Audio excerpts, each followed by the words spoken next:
Welcome in, everybody. Little bit of a bonus instant reaction episode of the Torres Sports Podcast. I'm your host, Aaron Torres. Hope everybody's doing well. Hope everybody's having a great day. Everybody come on in. Man, we're just going to spend about 10 minutes doing a little bit of instant reaction to listen.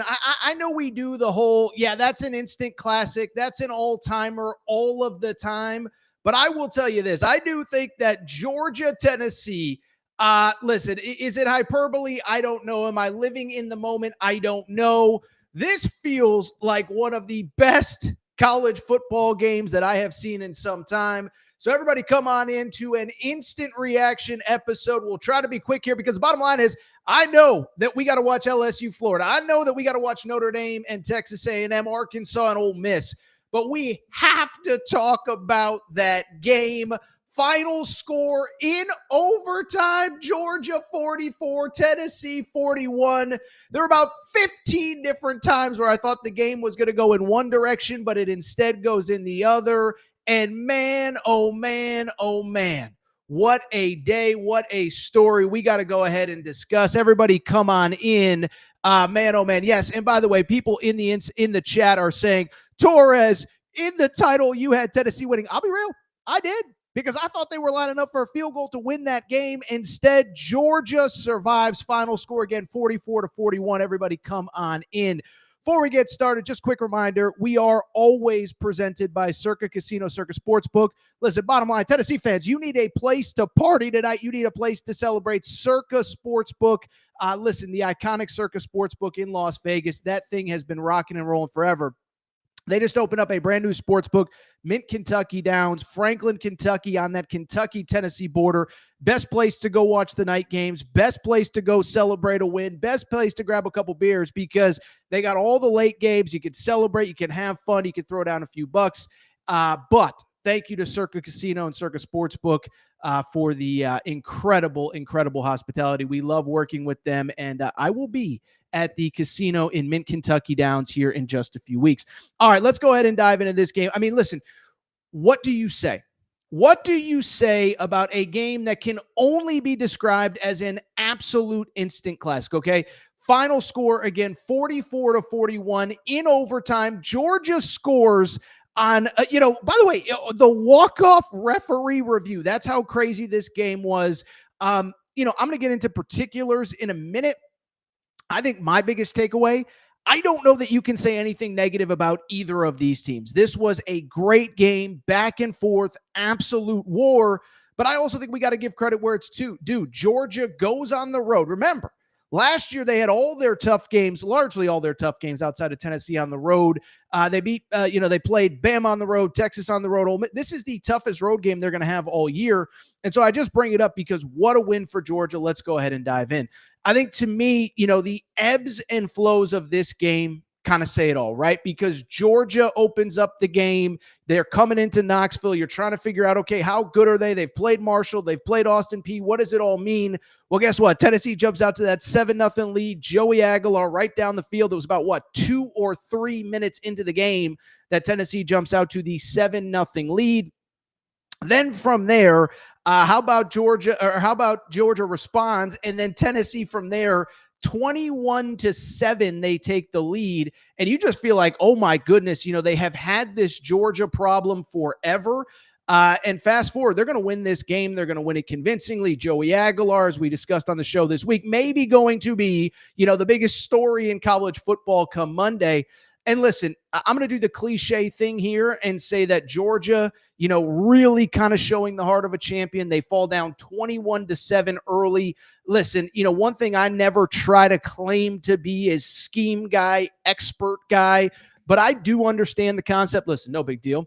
Did play football at, the high school level. So I understand all about scripted series and scripted drives, but it really felt like early on Tennessee had all the momentum, and then Georgia made the adjustments that they needed to make. They kind of take control of the game with 20 straight points from probably about the middle of the second quarter all the way to the middle of the third quarter. You can feel it slipping away for Tennessee. It's so interesting to me because you sit there and you look, and even if you just go ahead and just, if you're following our Torres on the Vols account, for example, our intern who runs the account was at the game, and he said, like, man, all the momentum's out of the stadium, all the juices out of the stadium. Georgia has taken complete control of that game.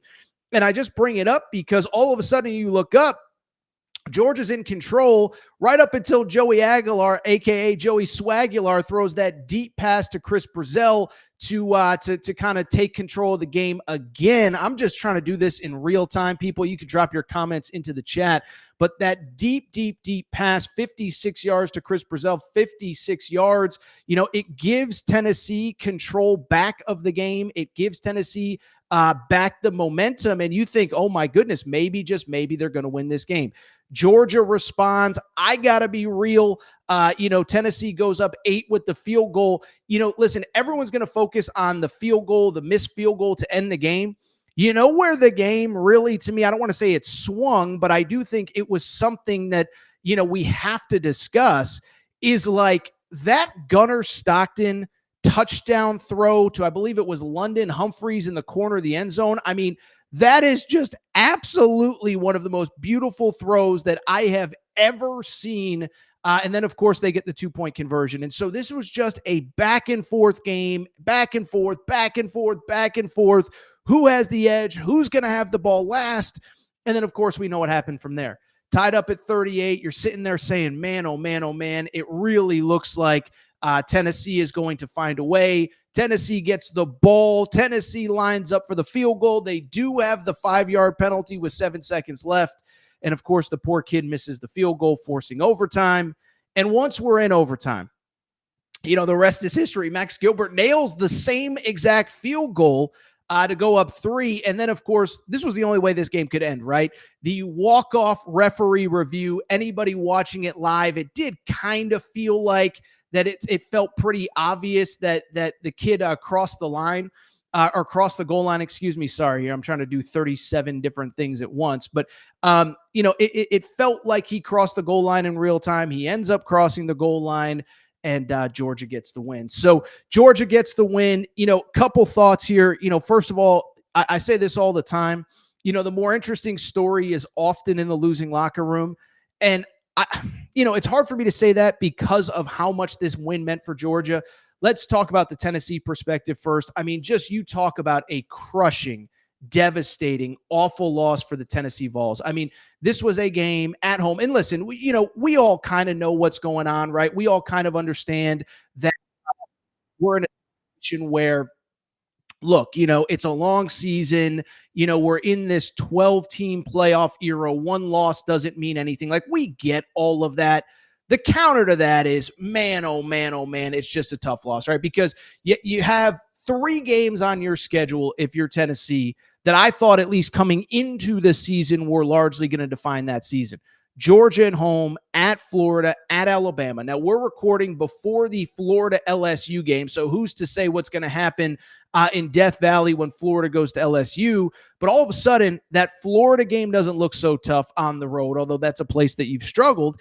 And now you're sitting there saying, okay, we have a pathway back to the college football playoff, but you got to win games like this. You got to, and it's not just that you lost to Georgia for whatever it is, the 9th straight year. You've lost consistently since 2016. It's that you lose a game where time after time after time after time after time, you have complete control in that game, right? I mean, you think about, you're up 21-7. You get the lead 38-30. They have to score and then convert the 2-point conversion. They do that. You then have the field goal to win the game. You miss the field goal. You then from there take the lead in overtime, and boom, within one play, they're on about the 4 or 5 yard line. And so for Tennessee, it is just an absolutely crushing defeat in a game that, listen, did you have to have it? In a 12-team playoff era, it's hard to say that you have to have any individual game. But the counter to that is, man, oh, man, oh, man, if you have that one, you're probably in a driver's seat to really be in position to potentially go to Atlanta, certainly to be in the conversation for a college football playoff. And now you just look at it and you just say, man, oh, man, oh, man, what a wasted opportunity for the Tennessee Volunteers. And I'm going to get to some of these questions in a minute. So to me, listen, It's a great win for Georgia, and we'll talk about the Georgia perspective in a minute. I think it's equally a crushing loss for Georgia, for Tennessee, because if you're Tennessee and you have that win under your belt all season long, that's something that on Selection Sunday, it's a resume booster, right? I mean, you go back to last year, college football playoff, Tennessee having the Alabama win, having wins like that. That was, they're 10-2. It's not even a debate. You go back to Ohio State last year. Yeah, they lost to Michigan, but they beat Penn State, whatever. There's no debate that they're going to be in. And so it feels like that is a win that just puts you in such good position with, by SEC standards, a relatively manageable schedule. You have Kentucky, you have Arkansas. Oh, by the way, we'll see how good they are. They're playing Ole Miss as we speak. But it's just, it's a pretty manageable schedule. Now you end up losing that game, and it just feels like, man, oh, man, oh, man, your back's not against the wall, but you got to get right as the schedule is going to get tougher here going forward. You do have UAB next weekend. Then you get back in SEC play at Mississippi State. That's not an easy place to play. And you have Alabama on the road before the end of the month with Arkansas mixed in. Story, though, to me, as much as it is about Tennessee, it's also about Georgia, because my goodness, what a win. Listen, and I think sometimes in my business and what we do, there's all these stereotypes like, oh my goodness, the heart of a champion, the this, the that. That was kind of like a heart of a champion kind of moment, right? Like, you know what that kind of reminded me of? Like in old school, and I know, I don't really know where we are with the Alabama fan base right now. Everybody's happy right now, but that felt like an old school Nick Saban back against the wall, and you just figure out a way to win type game. Credit to Kirby Smart, because listen, 21-7, you're down. It would have been, I'm not saying it would have been easy to fold, but it would have been easy to see a scenario where they're playing the way they are. They're at home. They have the crowd behind them, and you just steady the troops. You keep them calm. You keep them from, too high, too low, whatever. And all of a sudden, you're right back in the game. You're in control of the game. Then, as I just said 2 or 3 times, there's 2 or 3 scenarios where you could lose it. Now, you had to be lucky for the missed field goal. I get it. But at the same time, you're down 38-30. Gunnar Stockton, heart of a champion, tough as hell, perfect throw, London Humphreys, touchdown, then the perfect 2-point conversion play. I'll say this, Mike Bobo has been under plenty of fire and plenty of heat over the last couple of years. He called a pretty good game as far as I'm concerned. And so now for Georgia, it's the exact opposite. You look at Georgia, you look at a scenario where now they have a bye. They're certainly going to need it. They do have Bama in 2 weeks, but that's at home. Texas all of a sudden doesn't look quite as tough as it did. Florida certainly doesn't look as tough as it did. Again, we're recording before Florida LSU. Things could change. But now all of a sudden there is a straight pathway back to Atlanta to compete for an SEC title. So incredible win for Georgia. Absolutely crushing, devastating loss for Tennessee. And man, oh man, you just don't know where to go from here. Really quickly, we'll get to a couple of your questions and comments. Before we do, a quick reminder that we are presented our official ticketing partner of the Aaron Torres pod, SeatGeek.com. Okay, so SeatGeek, listen, you're going to be going to games this fall. I don't know if it's on the road, if it's at home, you're planning for the SEC title game, if you're a Georgia fan, whatever. Well, I bring it up because guess what? SeatGeek, America's #1 ticketing app, they are also the partner of they're the official ticketing partner of the Aaron Torres pod. What I love about SeatGeek, they rate every single ticket, the entire building, 1 through 10, green dot, red dot. Green means go ahead and purchase. Red dot means probably stay away. But I just bring it up because if you're looking for tickets, this is the place to go. And here's why it's also the place to go. It is because if you go to SeatGeek, use the SeatGeek app, promo code Torres. How about this? You will get, you ready for this? How about this? $20 off your first purchase. Any purchase, any game, any show, any concert, whatever. SeatGeek.com, promo code Torres. SeatGeek.com, promo code Torres gets you $20 off. Let's get to some questions and comments here. Let's see. Luke, one of our great listeners, says, this is why Josh Heupel is not a tier 1 coach. He got tight late in the game and greedy on the last sequence. Yeah, I think so. I hate to say it, and I hate to be a jerk. Kicker also missed a field goal that he should make, right? And I know he should make it because he made one in overtime. And so, listen, I think there is one final step for Josh Heupel to take. It's funny. I saw some of that commentary on social media. I think there's something to the fact of okay, you've beaten Alabama at home. You've beaten Florida at home. You've had success. You've done some of the things that the previous Tennessee coaching staffs were not able to do. Can you get to that final level of going from really good to great? Sometimes it takes time. Remember, Kirby Smart played for a national championship in year 2. What did it take him? About 5-6 years to get back after that? So we're in year 5 with Josh Heupel. It's easy to forget. Everybody kind of gave up on Josh Heupel in Tennessee as soon as who left in the spring. Number 8, the former quarterback who's struggling at UCLA. Yeah, we'll be talking about him on Sunday's Aaron Torres pod.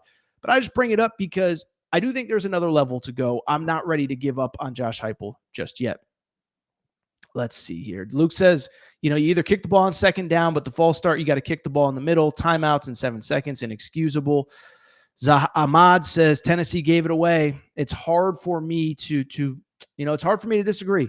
It's hard for me to disagree. So many chances to win. The refs, Team Red wins. No one can beat Georgia and the refs. 5 flags on third downs, giving UGA first downs. I'm sorry, that's not why you lost the game. You lost the game because of the missed field goal. Plenty of opportunities. You're up 21-7. Unfortunately, it wasn't meant to be. Let's see here. Yep. Luke says, you have Bama and Florida on the road this year. Heupel needs to win at least one of those 2. Yeah, no, I mean, he does, and he certainly has to beat Florida with the way Florida's playing. Again, we are recording before Florida kicks off against LSU, so we'll see what happens from here. Although Florida did just kick off. They're up 3-0 at LSU. Of course they are. All right, I'll tell you what, we're going to go ahead and get out of here. Before we do, want to thank all of our partners, Circa Casino, Circa Sportsbook. We appreciate their support. Mint Kentucky Downs, Franklin, Kentucky. Make sure to check them out. SeatGeek.com, promo code Torres gets you $20 off your first purchase. SeatGeek.com, promo code Torres gets you $20 off your first purchase. And finally, we do also have to thank our friends, our partners, Collie Puffs, ColliePuffs.com, family-owned company not far from where I live. What I love about Collie Puffs, you're sitting on the couch for 12 hours watching college football on Saturdays. You need a snack that is both healthy but delicious. You need to try Collie Puffs. Baked, not fried, avocado oil, no grease, healthy ingredients. The best part is they taste delicious. For more information, this is what I need you to do. Go to ColliePuffs.com. That's CAULIPUFFS.com, ColliePuffs.com. And how about this? Use promo code Torres. It gets you 15% off your purchase. Any purchase, by the way. It's not just your first purchase. You want to buy 1 bag. You want to buy 100 bags. ColliePuffs.com, promo code Torres. All right, we're going to go ahead and get out of here. Appreciate everybody's support. Quick, immediate reaction. We'll be back. Full episode of the Aaron Torres pod. What about 14 hours from now? We'll be back about 11 a.m. Eastern time tomorrow to talk more about this game. Clemson losing. We'll probably talk Nico. We'll certainly talk the late games, LSU, Florida, Texas A&M, Notre Dame, on and on. All right, we're going to get out of here. Appreciate everybody's support. Shout out to Torrent Craig. Shout out to Rachel, who hates my voice. Shout out to JJ Reddick, you F at Unblock Me. Shout out Georgia Bulldogs getting the win. Great win. Full reaction. Sunday morning, we'll be back 11 a.m. Eastern. Also, by the way, no big deal, hosting Fox Sports Radio 11 p.m. to 2 a.m. Eastern time